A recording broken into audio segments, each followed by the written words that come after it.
Hi everyone. Welcome to Birthing Naturally with Dr. Mahima Bakshi, and my today's guest is a special doctor. So I'm doing a doctor special episode today, and we are celebrating PCOS Awareness Month. So PCOS is polycystic ovarian syndrome, and we will be discussing about PCOS and infertility in today's episode.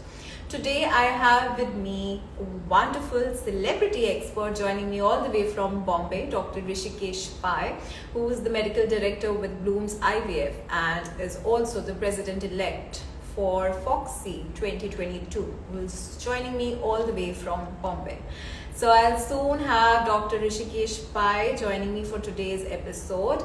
And I must say that I've always wanted to do a live chat with Sir, and today I am very happy that I'm getting this opportunity, and I will be discussing a lot about today's lifestyle that most of the couples follow, the infertility challenges, and how couples are having issues in conceiving, and what all can be done to improve the overall lifestyle, to help the couples improve the fertility rates, and how women undergoing PCOS can deal with it and can help improve their overall fertility rates. So I will be adding Dr. Rishikesh Pai sir to the chat now.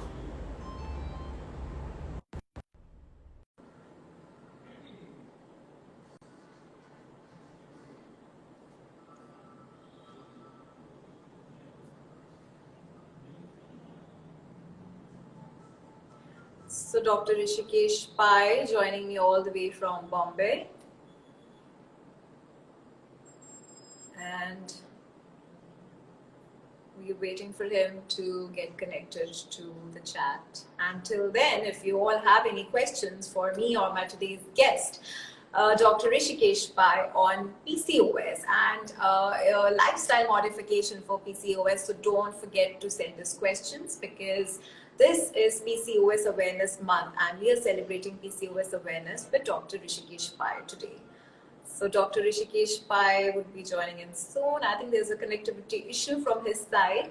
So I am going to try adding him again. So sir, can you please send me a request again so that I can add you to today's chat? And I have lots of people joining in. Jitesh Khanna, Harendra, Ramachandran, Mai, Niman Kush, Pranay, Super Babies, Soira Fik, Vikram Mittal, Discreet, Ojaswini, Sanchi. Hi everyone. Weddings and all. Happy to see you all live. You guys can send in questions for me or my today's guest. Dr. Rishikesh Pai will be joining me in all the way from Bombay, who is the medical director for Bloom IVF and who is the president-elect for Foxy 2022. And he is a celebrity expert, an IVF expert, joining me all the way from Bombay. So if you have any questions related to PCOS or any challenges that you've been facing related to conception, and if you are planning a baby anytime soon, you please send us questions related to what lifestyle modification can you follow to improve the fertility rates or to overall improve your lifestyle and health. So waiting for Dr. Rishikesh Pai to join in, and Dr. Ali Rani is also joined. Hi sir, how are you? Happy to see you. Good evening sir. So today I have Dr. Rishikesh Pai all the way from Bombay joining me in sir. So we're just waiting for him to join in.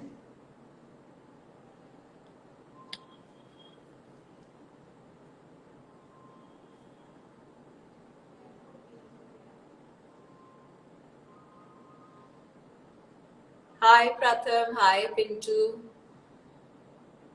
Thank you Dr. Ali, thank you sir.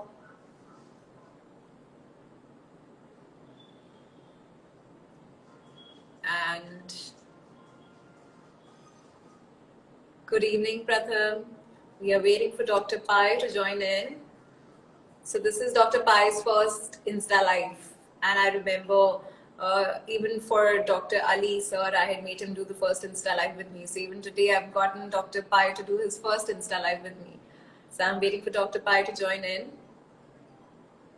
Sunny Arora has come live, RC10R, hi. And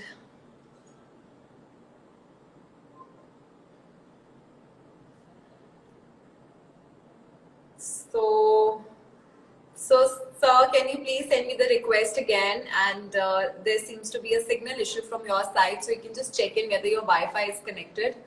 I think maybe it's a technical issue. Adding Dr. Pai again to the live chat. Seems like a signal issue from the other side. And we have Chandan joining in. Guys, you can keep sending in questions and we'll be happy to answer your questions at the end of today's session. So Dr. Pai joining in from Bombay. Sir, there seems to be some technical issue from that side. Can you try to log out from Insta and then log in again and send me the request again?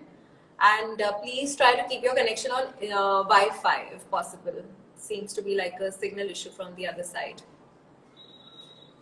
Until then, guys, how is the week going on? What all have you been doing? And what all are you doing to follow a healthy lifestyle for yourself? Because at the end of the day, there are lots of lifestyle related issues happening with a lot of people in today's time. And many of us are undergoing so much of stress in today's time, and are probably just still thinking about when to get back to the normal routine, the normal life, when the vaccine is going to come.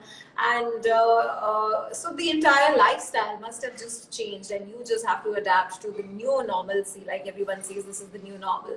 So what new things have you added to your lifestyle, and how you're making sure that you try to stay as active, as healthy, and as fit as possible at home while staying safe, while following all the precautions, the hand hygiene and the social distancing rules. So you can send me messages and let me know if you have anything to share with me, and I'll be happy to read your messages to the audience. And so trying to add Dr. Pai to the chat again. So we are waiting for Dr. Pai to get connected.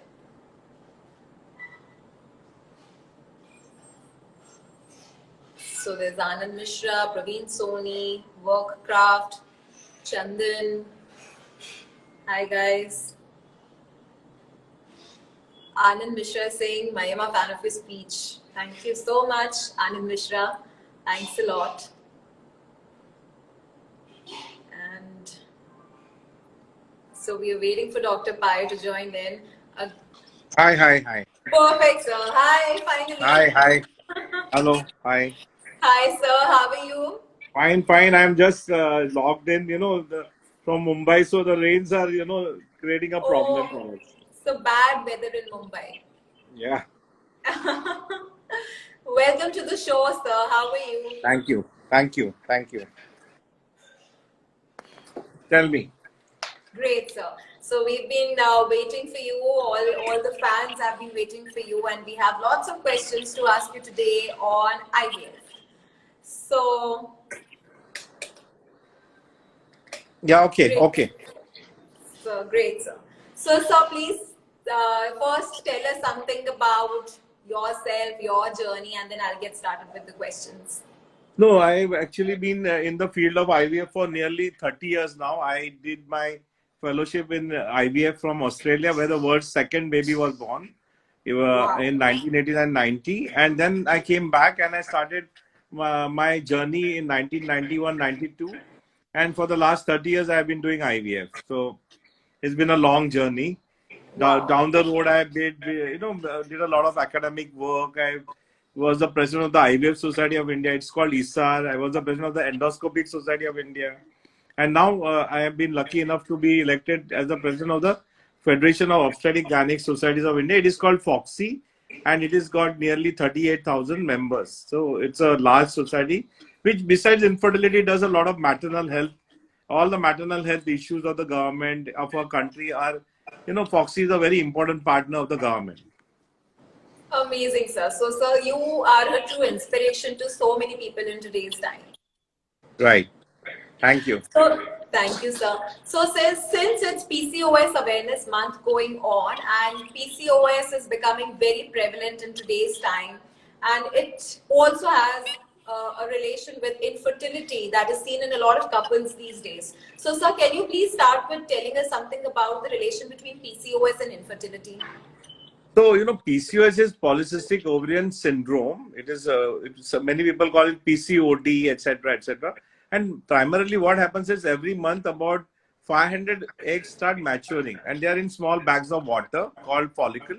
And normally, one of the bag of water becomes dominant, and by the time on the 14th day, the egg ovulates and the egg comes out. So, if at that point in time a woman has a sex or relation with the husband, then there's a chance that the child may conceive. And if that doesn't happen, so the timing of having sex is very important. If that doesn't happen in that month, then in 14 days time there is the next period comes, and again the cycle is repeated. But in PCOS, what happens due to hormonal imbalances, especially there's a higher chance increase in the male hormone, which is called testosterone. Because of that, there is many follicles, they mature at the same time. But as I told you, the dominant follicle, which actually doesn't form in the end. And because of that, all of these follicles mature, but they get arrested. So there is no ovulation. Because there is no ovulation, there's no chance of the egg coming in contact with the sperm. There's no chance of embryo forming, and there's no chance of a pregnancy. So this is the thing that happens with this kind of situation. And that's why the periods also become irregular. So if suppose sometimes a PCOS patient will ovulate, but normally instead of ovulating on the 14th day, she'll ovulate on the 21st day of the cycle. So the periods also become irregular. Because she doesn't ovulate well, there is an increase in the testosterone level in the blood. And because of that, she gets acne. Then she's got temporal hair loss. There's a lot of hirsutism. So you'll have hair on the face and the chest and the back, but the hair at the temple, so there's a hair loss with additional hair in the wrong side. So all these things happen. She can put on weight as well, and all these manifest as PCOS. And so, what is the best treatment available for PCOS? So, in PCOS patients, so normally, when they come to us, we divide them into two groups. One of the adolescent group who doesn't want to have a child anyway, so they are not married, so we treat them differently. Then there are in the reproductive age group between the ages of 20 and 40, that's the reproductive age group, and that is the group where there are two types of people, one who want children and one who don't want children. So they are treated differently. So we have the cosmetic problem. I told you that there's a lot of acne or there's a lot of hair. So that is treated in a cosmetic way. So many of the times, the oral hormone contraceptive which you take, those pills are given to these people, and they would their acne and all gets controlled. Their irregular periods, their heavy periods, they get controlled. And these are the people on which we don't want to have kids. But there are others who want to have kids. So in those, we give a different kind of treatment. So there are two treatments. So one is to do weight loss in the beginning, following which you also treat them for cosmetic, because cosmetic is very important. And one of the important things that now has emerged is that many of these people have got a low self-esteem as well, because they are having weight gain, they have acne, hirsutism. So you need to give them psychotherapy also. You need to treat them psychologically also, de-stress them, etc., etc. Then you look at the cosmetic part. So you need to use lasers, etc., hormone. There are certain specific hormone pills which you can give to reduce the hair growth on the face. So all that you do. And for the treatment of the, you need to give them medicines to ovulate. So I told you that in PCOS, what happens is the egg doesn't form and the egg doesn't come out on time. So you give them simple medicines to ovulate. Many of these patients have got what is known as insulin resistance as well. So there's an increase in insulin, and that itself also contributes to metabolic disorders, and it also contributes to weight gain. You understand there's a lot of weight on the waist. So there's an increase in the waist and hip circumference. All these things happen. So you treat them by normal weight loss, and many times you have to send them to weight loss specialists also to reduce their weight gain. And once that is done, then subsequently after that, we also do what is known as ovulation induction. So ovulation induction is done using medicines. We can give them simple medicines. Prior to that, we do give them insulin sensitizers as well, etc. And then after that, if that fails, then we go to a higher level of stimulation using injections. They're called gonadotropin. And if that fails, then we go for IVF. So this is how we slowly increase the level of treatment and increase it and achieve pregnancy. Right. So So, sir, when the IVF treatment starts for such couples, so what is the whole process of undergoing IVF? So in IVF, what we would do is normally, most of the, I would like to say that 90% of patients who have PCOS will get pregnant by simple methods. So even a weight loss of 5 to 10% will cause ovulation, and many people achieve pregnancy. So first thing I do is I'll calculate their BMI, that is called body mass index. And if it is less than 29, many of them have an index of 34, 35. So first is to give them weight loss. With weight loss itself, a lot of people become pregnant. Then of course I will do ovulation induction with medicine, and as I told you, we give them, anti-diabetic drugs which are called insulin sensitizers. There are certain anti-diabetic, there are certain sensitizers which are mild. They are not really anti-diabetic, but you can use them as well. And after that is done, 90% will become pregnant with all these methods. We also do intrauterine insemination, where when the ovulation occurs, we track the ovulation. So we use a sonography machine to track the ovulation. When the ovulation occurs, we'll take the sample, wash it, and best quality sperms are put into the uterine cavity. So this is done, and many of them achieve pregnancy with simple IUI as well. IUI, intrauterine insemination. And if that fails, we normally do 3 to 4 attempts of IUI. If that fails, then only, as I told you, in 10 to 20% of patients, we go in for IVF. So in IVF, what we do is we give them injections for 11 days. They are hormone injections. Nowadays, a lot of new hormone injections are available which can be given under the skin, and so they are not at all painful. Whenever patients come to me and say, "Doctor, you have to take injections for 11 days," I tell them that, my mom was a diabetic and she used to take insulin for 30 years. I said, if people can take insulin for so many years, why can't you take it for 11 days? So once you tell them and you counsel them, most of them take the injection. And after the eggs are ready, or on the 11th day of the injection, the eggs are ready, we give them a final injection. It's called trigger. Once you give them trigger, we admit them in the hospital and we remove the eggs by ultrasound. It's a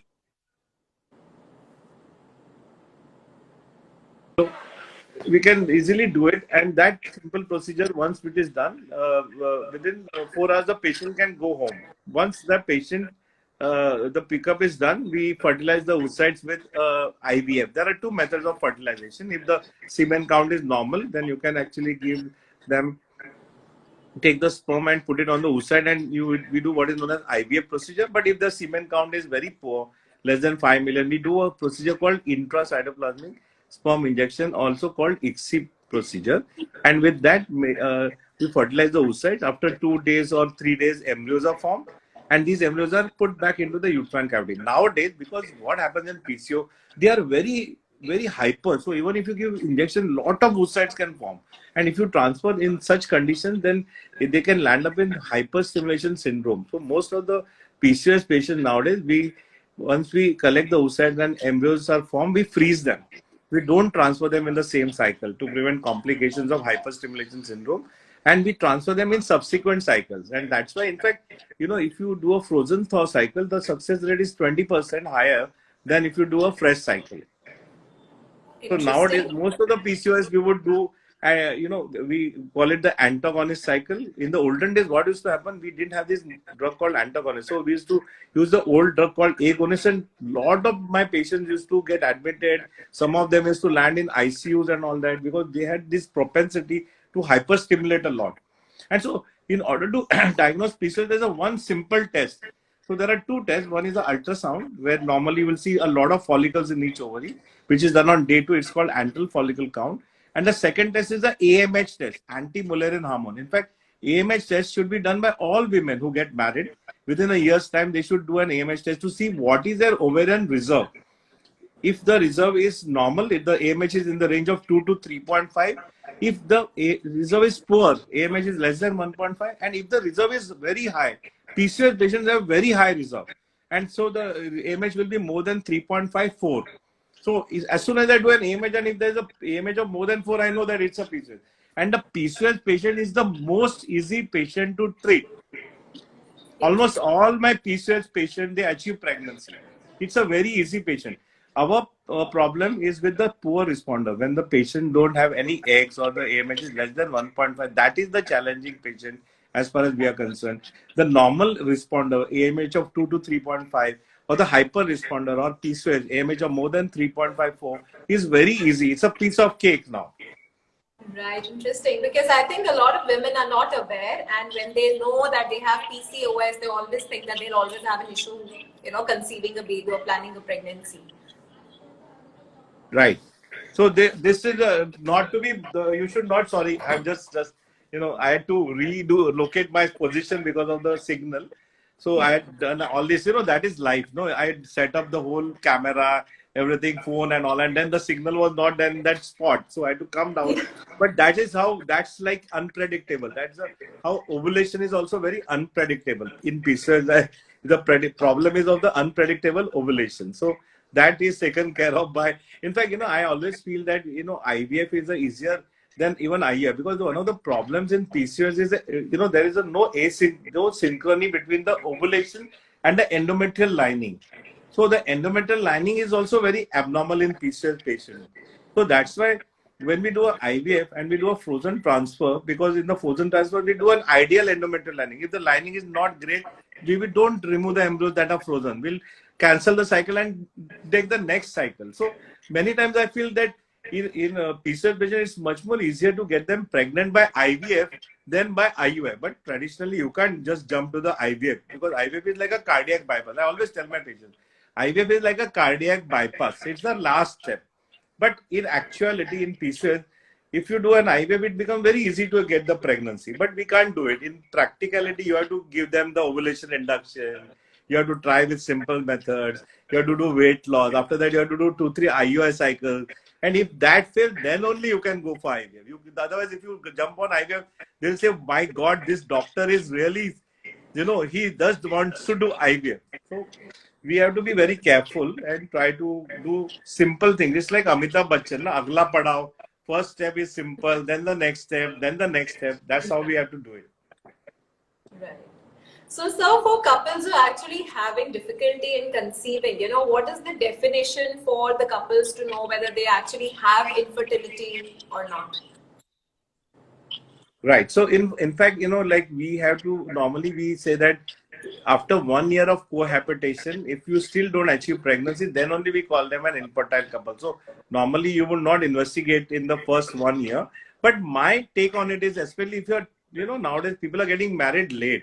So you're already, if you're more than 30, as far as the woman is concerned, and more than 35 in a man, then you should at least do simple tests. Like in a woman, I feel AMH test and a TSH, that is a thyroid hormone test, and a ultrasound are simple tests. And with these tests, you can really pinpoint if there's something majorly wrong with her. And for the guy, it is just a semen analysis. So if you do these 4 simple tests, even at the beginning, then you will not waste your 1 year. The traditional thing is, don't do any test. What is this? Let God come in. Fair enough. But if you're older and you already got married late, then I think 6 months is enough to try for a natural pregnancy. And within 6 months, if you don't conceive, then you should go for testing. But my take on it is that even for unmarried women, I feel that if you are more than 30, you must do at least an AMH test. So if your AMH is less than 1.5, and then you need to think of an egg freezing technique. If you are not seriously about getting married, because the women are very enhanced nowadays. They don't want to compromise. They are, very capable. So they are waiting for the right person. Na? In the olden days, it was different. Oh, what is this? How can you not? You have to get married. This is not acceptable in society. All those things are gone now. Women have become, I always feel women are better than men. In almost all departments, they're more intelligent than us, more hardworking, more dedicated than us. They do their job better than us. So I think the women per se is a more better formed by God than a man is. The women are going to love you right now for saying this, who are watching you. I'm one of the reasons. I think our chromosome is half of the chromosome is missing in men. So there are 2 full chromosomes in women, and that gives them the power, I feel, Nice. of being better than us. Very nice. So when actually couples, they start thinking of undergoing IVF, what are the commonly seen issues that, you see that when the couples are coming to you and coming and consulting regarding IVF, what are the first apprehensions that these couples have and how do you counsel them? So I've normally seen that you should not jump IVF. As I told you, IVF is there for only 10% of couples. Most of the couples, they will achieve pregnancy without IVF. So it's very important to go the traditional way. That is, try for a pregnancy naturally. It's called timed intercourse. If that fails, then try 2-3 cycles of IUI. And if that fails, then only you go for an IVF. Of course, if there is an extreme condition like a blocked tube or a swollen tube like a hydrosalpinx or a massive adenomyosis or a fibroid, then you would of course do earlier intervention and go for IVF in an earlier fashion. But majority of the time, most of the patients have got no cause. It's called unexplained infertility, and in that you should go the traditional way. I've seen a lot of jumping going on around. I remember one patient I had she had done 4 IVF before she came to me. She had never done a laparoscopy before. Then when I put the scope in, I said, please, before I go for the next cycle, please let me do a traditional laparoscopy. I did a laparoscopy. There was some additions in the pouch, and after I cleared them, in the first IUI, she became pregnant. So I personally, I'm a conservative, traditional doctor, with slightly older age group conservation, but high level of biotechnology. The kind of biotechnology I have, I'm a very aggressive doctor also, as far as biotechnology is concerned. And I was reading in the net, there's something called crazy about technology. It's called technomania. I was just the other day thinking that am I crazy? I keep on buying all the latest equipment. So this is called technomania. So I have a technomania, but I never misuse the technomania. Means I will control it. I'll never misuse my power, because doctors have got a ethical responsibility, and I will always follow the right path. This has been taught to us traditionally, and almost all my colleagues also do it. So you should always have faith in your doctor. That's very important as well, I've seen. Secondly, you must also understand that the pregnancy rate in IVF is around 30%, 30 to 35%.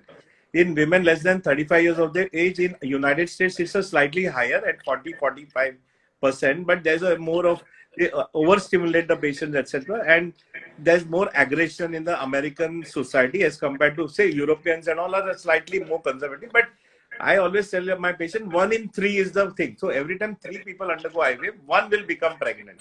So that is so in 3 attempts of IVF, nearly 90% people will achieve pregnancy. Remember, nowadays, because of the freezing breakthrough that we have got, we can suppose first attempt you may get 12 embryos. That's it. You don't have to go through the whole cycle again. So next, in the first transfer, we'll take out 3 embryos and try for a pregnancy.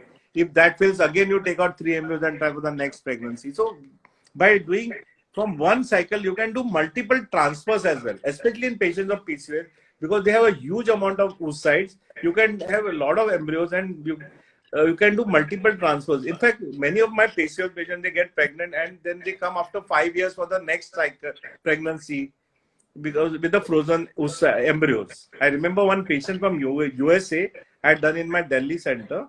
She had the first baby with me. After that, I had frozen her 3 embryos. Then she went to USA and she had 2 cycles that failed. And after 9 years, she came back, and those 3 embryos that I had frozen, I used her, and she got the second baby. Oh, wow. So the freezing has been a fantastic breakthrough. I feel that in 2007, I went to Japan for training in that vitrification technology. That time it had just come in, and that technology is a game changer. Because of that, millions of now embryos are frozen all over the world. Another big problem we are facing now is where to store all these embryos, because many of the couples, they have kids and then they go away. Yeah. So nowadays we take a consent that in 5 years time, if you don't come back, then we can discard the embryo. But believe you in me, I've never discarded embryo without patient's consent. Many of them disappear, but they are like children, so I've kept them. I've not yet touched them also. Oh. So tell us something about egg freezing also. These days, a lot of women who want to plan a later conception later on in life, in her late 30s or 40s. Tell us something about egg freezing. No, the egg freezing, actually one of the pioneers, me and my colleague Dr. Nandita, we started the egg freezing in 2007. And we were the pioneers in India, and we have frozen many patients now. So it is done for fertility preservation. So you have got, a lot of patients are having cancer at a younger age group before they get married. So in those patients, we can freeze their oocyte, then they can have their chemo radiation therapy. After that, once they get married, they can use their frozen eggs for having families in the future with their own DNA. There's another new technology also that has come in this area, and that is called ovarian tissue freezing. So you can, if you don't have time, some of them have say 3 weeks, so we stimulate them, take the eggs out and freeze them. But there are some people who don't have time. Breast cancer is that in 3 days doctor wants to start chemotherapy. In those, we can put a laparoscope inside, remove the ovary, and ovarian cortex can be frozen as well. So that is called ovarian tissue freezing, which also we do. Then another is the lifestyle factor. A lot of women more than 30, they don't want to get married. That just now today, just now before you this interview at around 5:30, I got a phone call. Doctor, I had frozen my eggs 3 years back before I got married. Now I've got married, and I'm now 40 years old. I want to use my eggs and have a child. So she will use the 36. When she was 36, we froze her egg.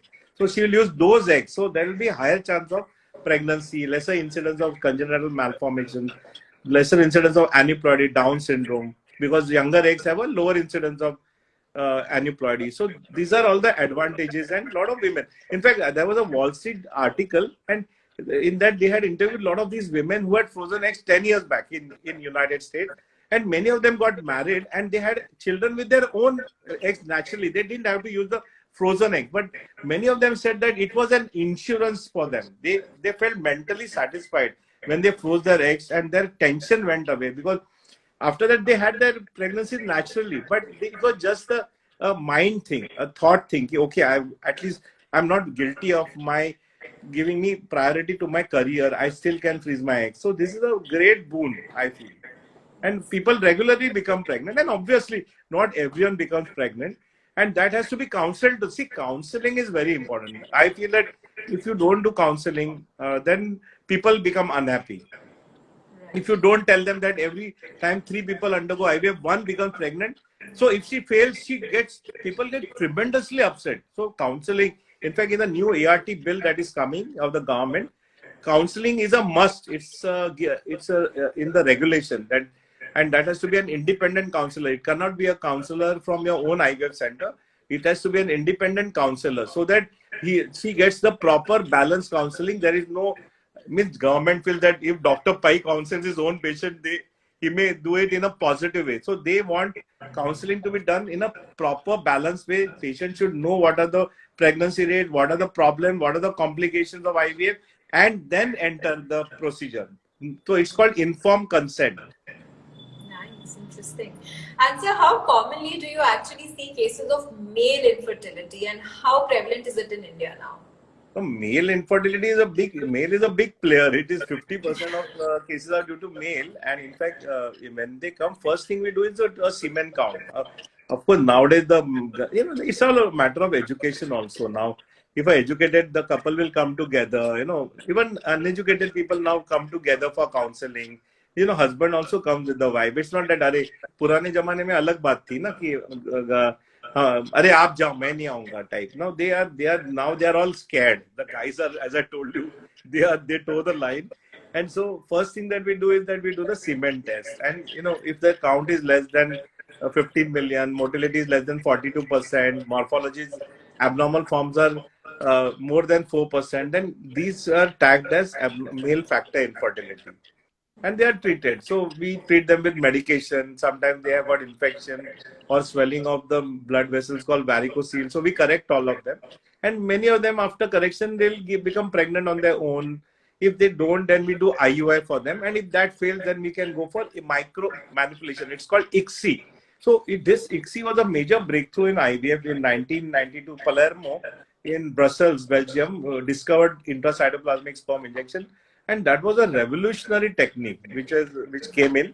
At that point in time, I went to Brussels in 95, 96 and got trained in ICSI. And since then, I've been doing ICSI.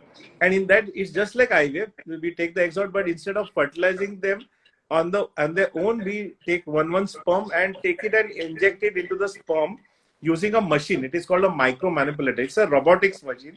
And with that, it was a major breakthrough. In fact, now patients who have got zero count, means nil count, it is called azoospermia, we can go into the testes and remove sperms from the testes and do ICSI, and they can achieve pregnancy. And let me tell you, the major breakthrough that is coming in is 10 years from now, where you can actually take a skin cell and convert it into an egg or a sperm and do the whole procedure. It's already done in mice. Mice pups have been born following the conversion of mice skin cells into stem cells, and then for ultimately into oocytes. And so at some point in time, even women with poor ovarian reserve will be able to just take a skin biopsy, convert it by biotechnology into oocytes, and these oocytes can be used. I'm guaranteeing you in 10 years, this technology will be with us because it's Wow. already there in the mice. Wow. Nice, nice. And sir, so once a couple undergoes IVF, is there any extra care or extra precaution that has to be followed for an IVF pregnancy? Not really. Of course, they are precious children, but it's like a normal child. In fact, many of the, see, in India, we still do like many of the, because they are precious children, many of them will go for a cesarean elective section. But abroad, many units are now doing normal delivery also with IVF. So it's because here in India, there's a lot of out-of-pocket expenditure. In Europe, most of them are by government spending. It makes a difference. So paper patients are already hyper about it. So many of them they go for an elective section here. But really, you don't need to bother. You can treat them like normal, and you can only do like intervention like cesarean if it is necessary for obstetric indication, not as a IVF. But in our country, we feel that it's a precious child. So it's a way of how you look at things. And financially also for our patients, it's a very precious child for them. So they don't want to take a risk with that child. Right, right, sir. Sir, and any specific instructions for people, who are in the pre-conception phase, any particular lifestyle modification that will just help them to improve the fertility rates or the overall well-being of the uterus for the baby? So, you must be, it's very important that I told you that you must get investigated quickly. And you must, once you start treatment, you must do weight loss is very important. Lifestyle modification is important. De-stressing yourself is important. If you're a PCOD patient, improving your weight is very important. And with this and time intercourse and IUM, majority people achieve pregnancy. If there is a abnormality on ultrasound like a fibroid or a hydrosalpinx or a endometriosis, then a laparoscopic intervention is very important. And following that, many people, they naturally conceive. And if you still don't conceive, you don't delay the IVF, because after the age of 35, the pregnancy rate goes down in IVF. And then there is a more incidence of, repeated IVF failures, the many of them. So as I told you that most of the patients, they become pregnant in 3 attempts, but there are 10% people who don't become pregnant, and they are known as recurrent IVF failures. And these are a big challenge. I get a lot of these patients, not only from India, but from all over the world as well. So then we have to do a lot of extra things like add-ons that they are called in IVF. And we have got a lot of things like embryoscope, laser hatching. We can do pre-implantation genetic testing. Many of these embryos are genetically abnormal, so we can do the testing of the embryos. Now we have got a new technology where we can do the genetic testing without touching the embryo. At this point, I would like to tell the audience that sex detection is illegal and in our country, and you should never demand. Even if you demand for it, you can go to jail if a doctor reports. So please, there's no difference between a girl and a boy. They are equal. As I told you, girls are better than boys nowadays. So please don't go for any of these things which are illegal in our country. So after this, as I told you, in 3 attempts, majority will become pregnant. But you should एक लक्ष्मण रेखा भी लगाना जरूरी है. और 2-4 attempt के बाद ना, you should think of adoption also. So be balanced in your approach to life. Of course, if you continue, there are people after 6-7 attempts also they achieve pregnancy with their own egg. It's always there, but there is a limit. You should not cross the limit. Right, sir. And so what would be the maximum age group of women for which you would recommend So IVF? the new ART bill is that woman should be less than 50 and husband should be less than 55. Again, that is a discrimination, but that's how it is. So till age of 50, you can do it. What I do is after the age of 40, I look at them and I do a stress test on them. I take a medical fitness. I also do a 2D echo. I do their blood test for blood sugar. I do the blood pressure to see if they are hypertensive. So I look at their fitness, especially after the age of 40. And if they are fit, then they can. Nowadays, things have changed. Now people have a longevity. Forget COVID now. I'm sure vaccine will come and we'll all be okay. But the longevity has gone up for women as well as men. In fact, in our country, men are as I told you, women are more stronger. So even in longevity, women have a higher longevity. Look at the COVID infection. The mortality rate among women is lesser than men because the hormones, especially the estrogen hormone, has a protective effect on women.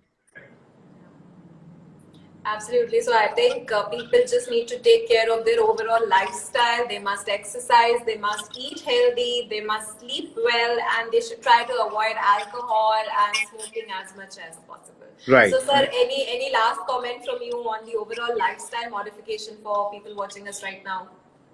No, the last comments are that, in case there are new technologies also, which I would like to tell you. One is about, basically in our country, thalassemia and sickle cell anemia are huge problem. And now we have a new technology called pre-implantation genetic testing. So if you are a couple, just today I had a phone call from a couple, both of them, I was really surprised because this couple had one first thalassemia minor child, then another child who died in 10 days, thalassemia major. Then third child died after 7 years, multiple transfusions. Then fourth, they aborted. I said, didn't you know that you can actually test the embryo? No one had told them that.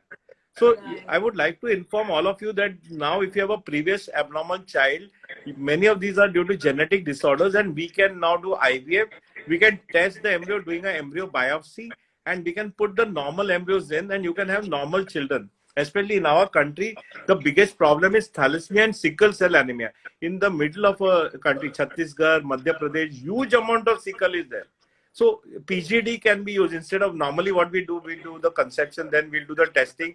If baby is abnormal, you can abort the child. But now, why do abortion? Do the testing, and a lot of good institutes are there. If you can't afford it, we can give you concessions to do it. See, ultimately in a medicine, I always feel that the challenge is to give it to the people and give the same care to everyone, whether he's a rich person or a poor person. If we can achieve that, and I do it a lot in my practice, I don't really care about rich and poor. I do it for everyone, and if there's an unaffording person, I just do it at cost. It doesn't really matter to me anymore. I have reached a level or a thought process where money has no value to me. Lovely, sir. So I think you're doing a great work for the society, and you also have lots of fans all around the country for you who admire you and who are getting an inspiration from you. So, sir, thank you so much for joining for today's chat. Thank you, and I would like to thank you, my doctor, because you have been also a great proponent of women's health and childbirth and natural birthing techniques, and I really appreciate what you have done. And that's also very important. We have to also see that we have our cesarean rate is down to, so that we have a balance. We should not in any way jeopardize the woman's or the child's life. Not only life, but morbidity. Means damage should not be there. So there should be a balance. And I'm sure that you know more about it than I do. Because my job, normally, after the patient conceives, I refer them to other people for delivery. Thank you so much, sir. So kind of you to say all this. So sweet of you. Thank you so much, sir. Thank you. Bye. Thank you, sir. Bye. Bye.